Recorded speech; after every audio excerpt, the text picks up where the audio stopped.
Good afternoon, everyone. Welcome to our session today on My Health Record for Practice Nurses. My name is Priyanka, and I'm the Allied Health Integration Program Officer here at CESPN. Also joining us today from the PHN is Carol, who is the Digital Health and IT Support Officer for Aged Care.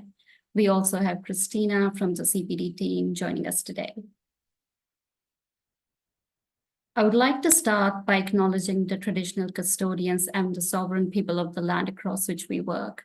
I recognize their continuing connection with land, water, and community, and pay my respects to elders past, present, and emerging. I would also like to extend that respect to any Aboriginal colleagues joining us today. Just a little bit of housekeeping. Today, we're going to use the chat function to ask any questions. Also, this webinar will be recorded and an evaluation survey link will pop up on your screens at the end of the session. Here are some upcoming events. If you'd like to register for any of these, please check these out on the CESPN website. So support for practice nurses. CESPN offers a range of support tailored specifically for practice nurses. Our practice support team can help new nurses with orientation and provide access to the resource guides. We also can assist with health assessments, chronic disease management, and health pathways. Feel free to reach out to our practice support team using the email address provided on the screen. Just an overview of my Medicare. So my Medicare is a free of charge voluntary patient registration model launched last year in October. It aims to strengthen the patient GP primary care team relationship for the continuity of care. And patients can register via Medicare online or at their general practice.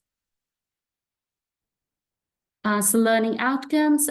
Today we have an exciting agenda lined up focusing on the key learning outcomes.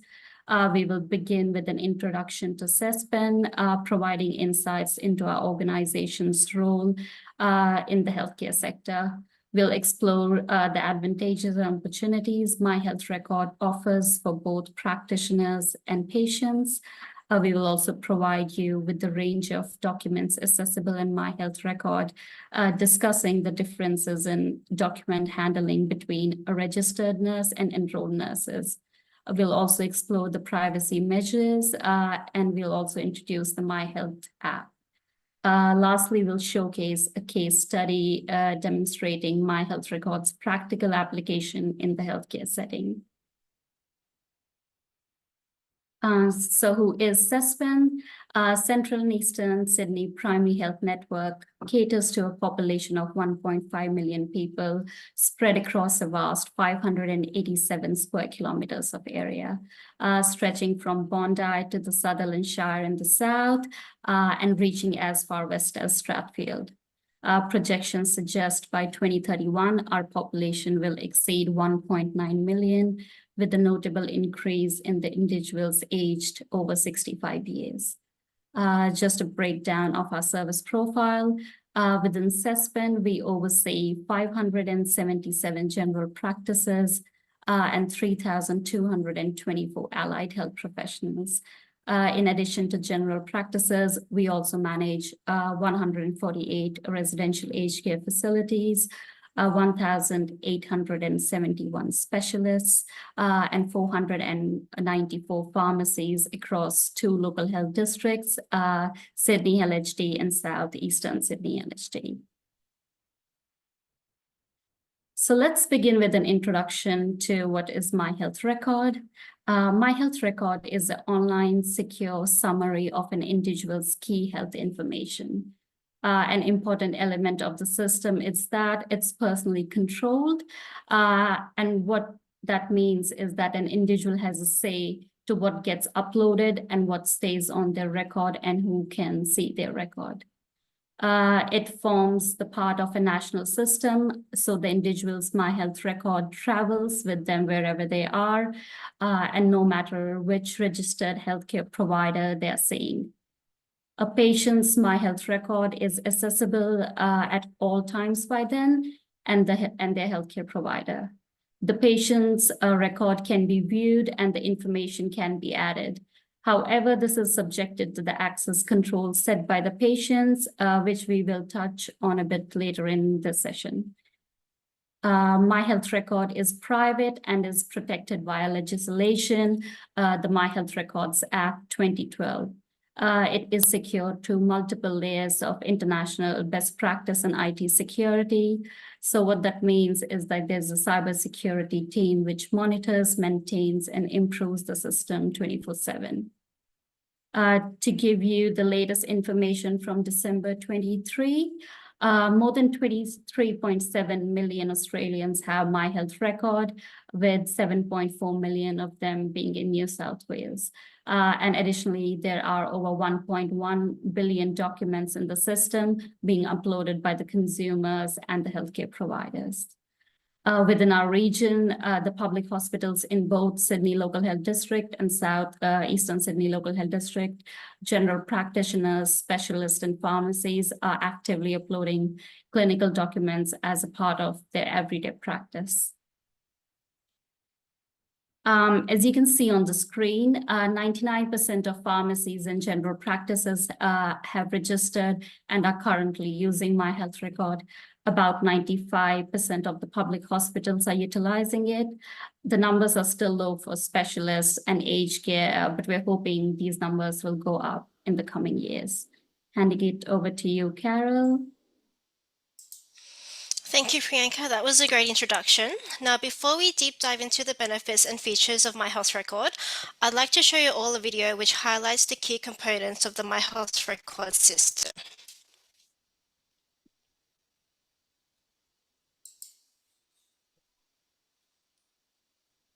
My Health Record is a secure online summary of a person's key health information.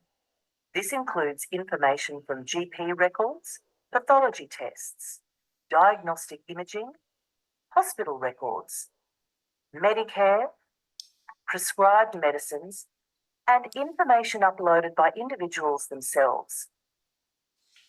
Making sure that you can quickly gain an understanding of a person's health history can assist in the treatment of chronic and complex medical conditions, reduce medication errors, and prevent the unnecessary repetition of tests. This all helps you to focus on the person rather than looking for the information that you need to treat them. My Health Record can save lives and improve patient safety by protecting against potential errors. These may be caused by needing to make clinical decisions without knowing a person's history. If you're authorised by your organisation and you are involved in a person's healthcare, you can view and upload information into their record. This not only allows you to access any information that has been uploaded by other healthcare professionals, but also allows you to upload healthcare information you have recorded. This helps to ensure that the person's key healthcare information is available when needed.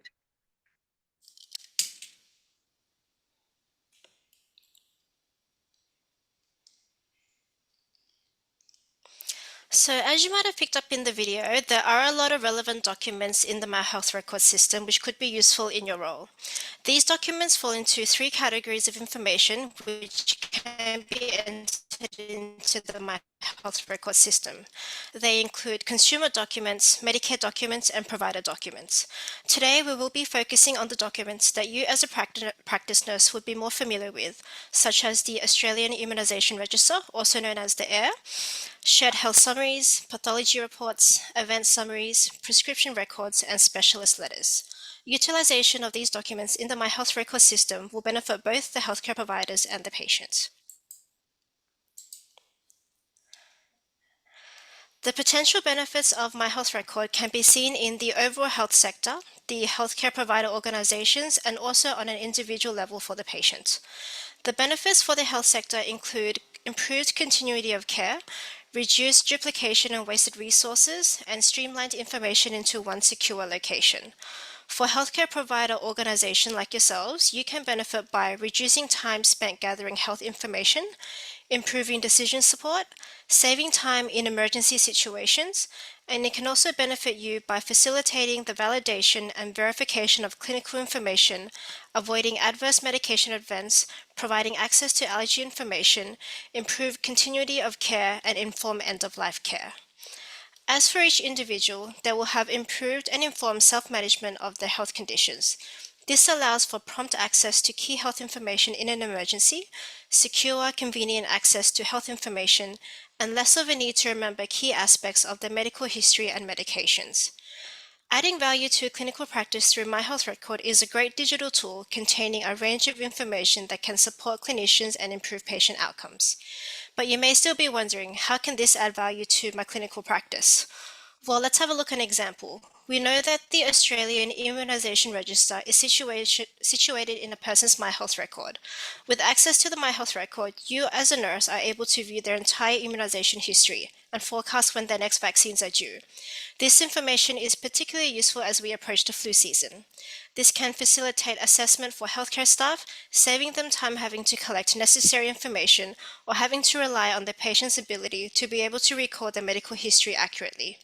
This is especially important if the patient does not regularly visit your practice. Remember that the My Health Record is not designed to replace other sources of information available to you, but rather to enhance the information that is available.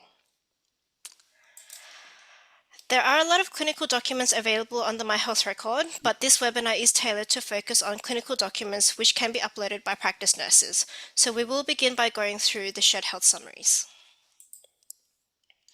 A shared health summary is a summary of a patient's health status at a point in time. This document can include your patient's medical conditions, medicines, allergies, adverse reactions, and their immunization history. A shared health summary is created by an individual's nominated healthcare provider. This could be their GP, a registered nurse, or an Aboriginal and Torres Strait Islander health practitioner. All the information is extracted from their clinical information system, which is best practice or medical director. You might be wondering, when is the best time to upload or create a shared health summary? Well, there are specific situations when this is appropriate to create one. These include consultations when completing a patient health assessment, for example, a GP management plan, 75+ assessment, or a child health check. This can also be created when there are significant changes to a patient's health status in any of the 4 key areas, including the patient's medical conditions, the medicines, allergies or adverse reactions, or to the immunizations. It is important to note that this document should only be created in consultation with the patient, and the patient only has one current shared health summary at a time. If you have accessed your patient's My Health Record previously, you might be familiar with what a shared health summary looks like. For those who might be new to this, I have a sample shared health summary on screen for you. As you can see, this is a snapshot of a person's health status. It outlines information such as adverse reactions, their medications, their medical history, immunizations, and their patient details. As practice nurses, you might have the task of looking after your practice's EPIP, which involves the uploading of shared health summaries. The EPIP, or Practice Incentives Program eHealth Incentive, aims to encourage practices to keep up to date with the latest developments in digital health, adopt new digital health technology, support providers to adopt new technologies, and improve administration processes and patient care. You can upload shared health summaries via conformance software such as Best Practice and Medical Director. As we touched on previously, the shared health summary can only be uploaded by the individual's nominated healthcare provider. This is either their GP, a registered nurse, or the Aboriginal and Torres Strait Islander health practitioner. There is a minimum requirement for accredited general practices to upload a shared health summary for EPIP payment. Just a reminder, we are currently in the EPIP quarter of May to July, so all shared health summaries must be uploaded by the 31st of July for this quarter. So when is the best time to upload your shared health summary? Considering that workflows may vary among practices, the decision is ultimately yours. For example, you might upload all of the shared health summaries at once before the PIP quarter ends, or you may upload each one as you see each patient. The patient doesn't actually have to be present in the room when the shared health summary is being uploaded, but they should know who is uploading and why. You can upload a shared health summary more than once for the same patient. In fact, if their record does change and it is clinically relevant, then uploading a new summary is encouraged. Additionally, patient consent is not required. However, you and your patient must agree that you are the patient's nominated healthcare provider for the purpose of uploading the shared health summary. Otherwise, creating an event summary may be more appropriate for you, and we'll touch on this a bit later. This is to minimize the upload of inappropriate uploads by providers who are not the regular healthcare provider. Once the shared health summary is uploaded, it cannot be edited. In the case of an error with a shared health summary, it should be deleted by the author and a new one should be created if appropriate. If it needs to be updated due to changes, a new and complete shared health summary needs to be created and uploaded. A new document will always supersede the previous one.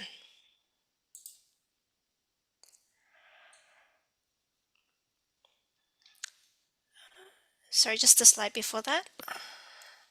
Yeah. So a good scenario of when it is appropriate to create or upload a shared health summary is if a patient has been sent to the nurse for a health assessment. Alternatively, other opportunities may include when the patient has identified new allergies, received immunizations, has been diagnosed with a new chronic disease, have started a new regular medication, or even for a child health check. Now moving on, we will touch on event summaries, which is also another useful document available in the My Health Record system, which are familiar to nurses. Event summaries capture health information about a significant healthcare event that is relevant to the ongoing care of an individual. It may be used to indicate a clinical intervention, improvement in a condition, or that a treatment has been started or completed. Event summaries are intended for healthcare providers who are not the patient's regular provider or nominated healthcare provider. They can be created and uploaded by any healthcare provider that has a healthcare provider identifier individual, or also known as a HPII. These providers will be working at a participating healthcare organization and are involved with the patient's care using conformance software. An event summary may contain information such as allergies and adverse reactions, medicines, diagnosis, interventions, immunizations, and diagnostic investigations. Examples of when to create an event summary include patients visiting an after-hours medical service, patients on holidays or visiting from another area, or patients receiving an immunization or the flu vaccine. Generally, an event summary is used when it is not appropriate for the healthcare provider to create or upload a shared health summary, a discharge summary, or a specialist letter. It is also mindful to note that event summaries do not qualify for EPIP payments, whereas a shared health summary does. Similarly, here is a sample overview of an event summary, particularly for an immunization event. As you can see, this document is a condensed document which highlights important details regarding the event. We will also be providing links to step-by-step tutorials on how you can upload an event summary through both Medical Director and Best Practice if you are interested. I've summarized in this table the differences in who can create and upload specific My Health Record documents. Registered nurses can upload both shared health summaries and event summaries. In comparison, an enrolled nurse is not permitted by the My Health Records Act to author or create a shared health summary. An enrolled nurse can only create an event summary to share information about a significant clinical event, provided the enrolled nurse is providing healthcare to the patient. Now, there are a lot of questions which arise in regards to privacy and access control settings in a consumer's My Health record. As this is a consumer record, the consumer or the authorized or nominated representative are in control of what's in their My Health record. An authorized representative may be someone with parental responsibility, a carer, family member, a legal guardian, or someone with enduring power of attorney, whereas a nominated representative is a person who you or an authorized representative invites to have access to your record so they can help you view or help you manage it. This means that a patient can choose to restrict access to specific documents in their My Health record using a limited document access code. They can also restrict their entire record using a record access code, and they're also able to remove documents at any time. They are also able to be alerted when a health provider accesses their My Health record, which means that all instances of access to My Health record is monitored and logged. As a healthcare provider, it's important to note that you are able to override access controls to view health information through what's called an emergency access feature. This includes viewing information and documents that have been restricted by the patient. However, this can only be used if the healthcare provider reasonably believes that there is a serious threat to the life, health, and safety of an individual, and that it would be unreasonable or impracticable to obtain consent of the healthcare recipient. Please be aware that utilizing the emergency access should not be taken lightly, as accessing it will prompt a notification from the Australian Digital Health Agency and could be followed up with paperwork, and this can be intimidating and stressful. Some patients may pressure you into accessing their My Health record via the emergency access because they have forgotten the access codes, but it's more appropriate to seek other avenues to get health information, such as calling the pathology lab for results. Understanding these features allow consumers to understand and provide input into their own health record, and is useful for carers to understand, especially those who are looking after the elderly, consumers with multiple or complex health conditions, consumers who are digitally immature, or those who have a language barrier. Now that we're a bit more familiar with the privacy and access controls, let's touch on instances where a patient does not want their information to be uploaded into the My Health record system. By law, you must not upload document if the patient requests for it not to be uploaded. Ensure that you are aware on how to stop records or documents from being uploaded. It's best to speak with your clinical system provider for further guidance on this matter.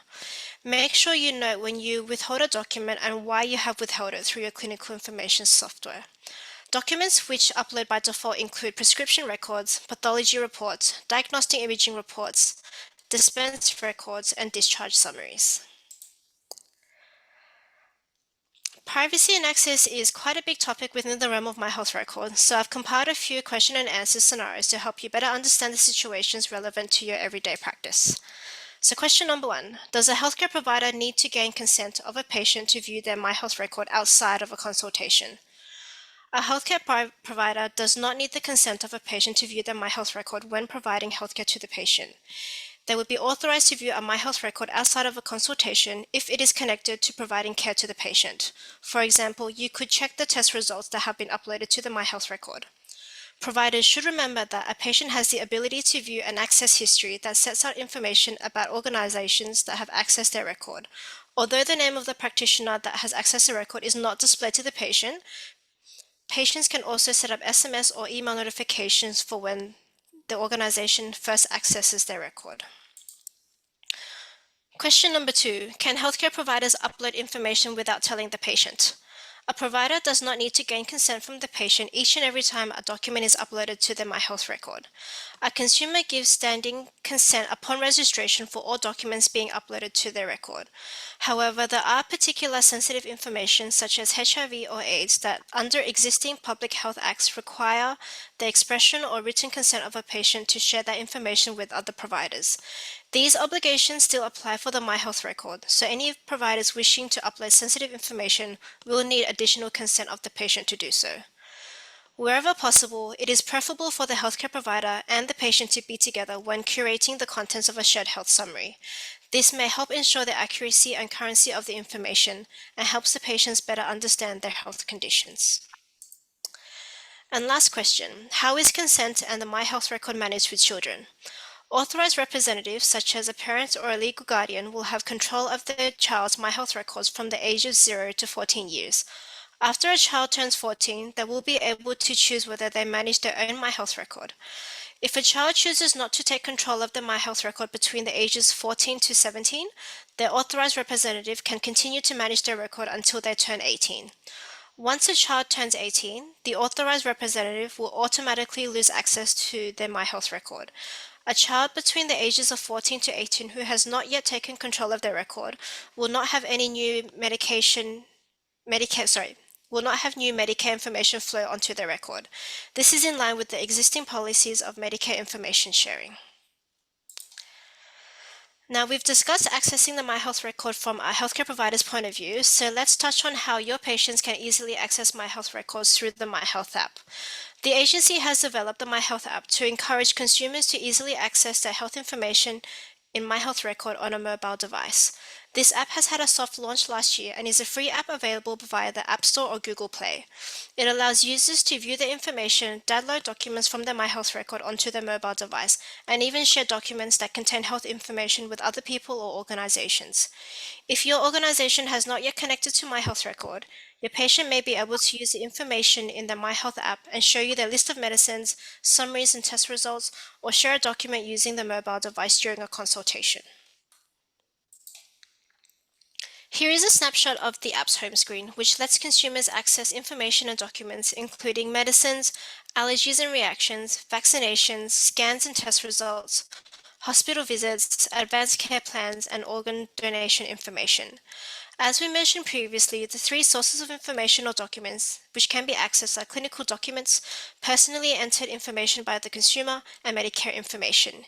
If you would like to find out more about the My Health app, feel free to reach out to us after this session, as there is a great number of resources available for you, your patients, and also their family. I will now hand back to Priyanka as she walks you through the case study highlighting application of My Health Record in general practice. Thanks, Carol. That was very informative. Now we'll be showcasing a case study demonstrating how nurses can utilize My Health Record to ensure the continuity of care. We will share Caleb's story that highlights the impact of My Health Record on patient care.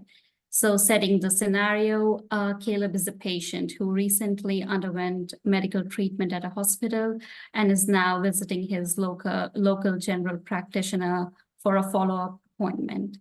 As the hospitals upload discharge summaries on My Health Record, his GP can access the recently uploaded discharge summary detailing Caleb's treatment plan, including prescribed medications and the wound care instructions. So when Caleb's GP determines that his wound needs redressing, practice nurse Emma steps in to assist. And with the prompt access to Caleb's My Health Record, Emma retrieves discharge summary without any delays, enabling her to provide care to the patient. Emma ensures that a copy of the discharge summary is saved to Caleb's local medical record, ensuring the continuity of care for the future appointments. So this proves that by leveraging the tools like My Health Record, healthcare providers like Caleb's GP and the practice nurse Emma can collaborate, resulting in better patient outcomes. So these are some of the resources, and you'll get the slides of the presentation after this webinar. For the nurses who are new to using My Health Record, you can find how to upload a shared health summary and an event summary using Medical Director on best practice using these resources. We understand this has been quite an intensive session, and if you have any questions, please put those in the chat box and we'll be answering those.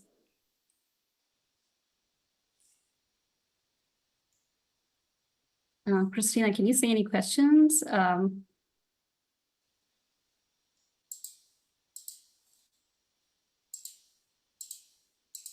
There's no questions in the Q&A at the moment. Yeah, we'll just give it a few minutes. Thank you.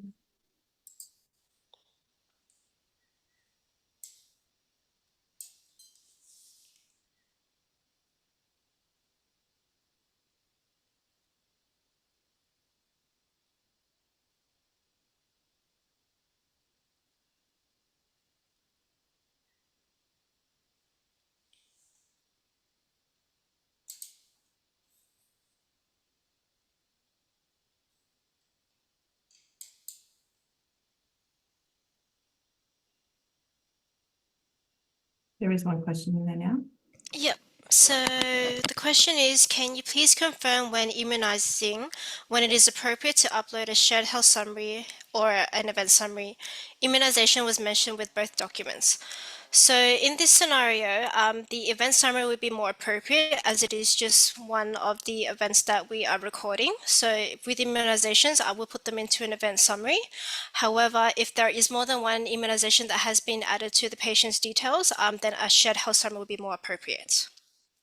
And also adding to that, for even summaries, it's like if a person is traveling interstate and gets their immunization done somewhere interstate and you are not the regular healthcare provider for the patient, then you can upload it as an event summary, not as a shared health summary.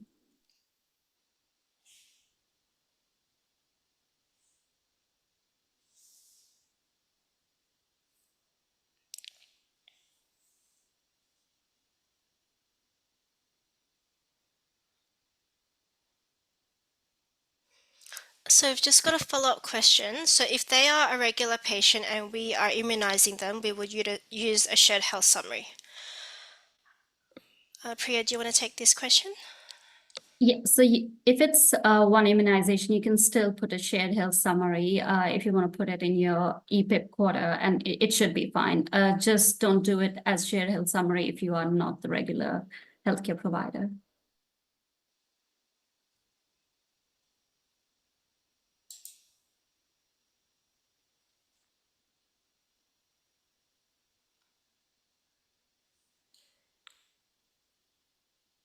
Any other questions?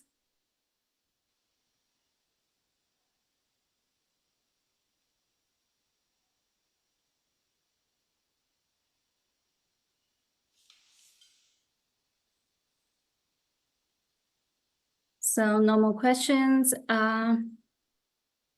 So if there are any questions that arise after this session, please feel free to reach out to our digital health or our practice support teams. The email addresses are on the screen.